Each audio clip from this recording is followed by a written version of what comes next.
Welcome guys.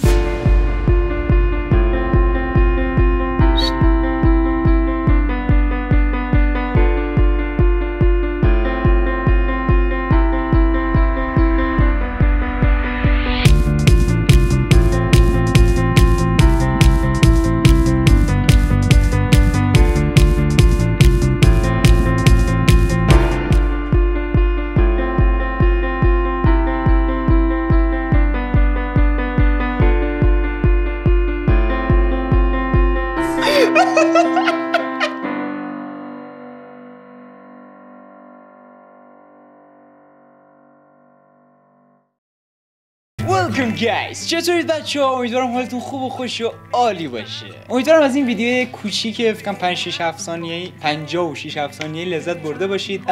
نمی‌خواستم زیاد شلوغش کنم، خیلی از این شلوغ پول افکت و اینا بزنم. می‌خواستم چیز ساده و جمع و جور باشه. خلاص خیلی سریع برم سر اصل مطلب، وقت دارم نگیرم. داره بارونم میاد، خیلی صدای قشنگیه و دارم کیف می‌کنم. الان 3-4 روزیه که داره بارون میاد و عالیه. اول از همه این که پلن من برای آینده اینه که دیلی ویدیو میذارم، همونجوری که این چند وقت بودیم، ولی خب مصمم‌تر، جدی‌تر، با کیفیت‌تر و سعی می‌کنم خیلی بیشتر وقت بذارم رو ویدیوها و تمرکزمو خیلی بیشتر بذارم. به غیر از جمعه این هفته، از شنبه دیگه بکوب دیلی مرتب ویدیو میذاریم. حالا شاید عیدم حالا ویدیو نذاشتم، حالا معلوم نیست، شاید گذاشتم. حالا تو کامنت‌ها بگید اگه دوست داشتید عیدو بذارم بگید، اگه دوست نداشتیدم بگید. در کل خواستم بگم که دمتون گرم حمایت کردین. این ویدیو خیلی کوتاه رو ضبط کردم فقط برای اینکه ازتون تشکر کنم، یه تشکر خیلی ویژه، و اینکه بگم که خیلی دمتون گرمه. با کامنتاتون عشق میکنم و کامنتاتون تک تکشون بهم روحیه میده، انگیزه میده و انرژی من برای ویدیو بعدی کامنت‌ها و بازخورد شماست. منتظر یه ویدیو Q&A هم باشید توی اینستاگرام من، حتما عضو بشید. من اونجا استوری میذارم، سوالاتتون رو بیارین اونجا بپرسین از من و اینکه منم توی ویدیو جوابشو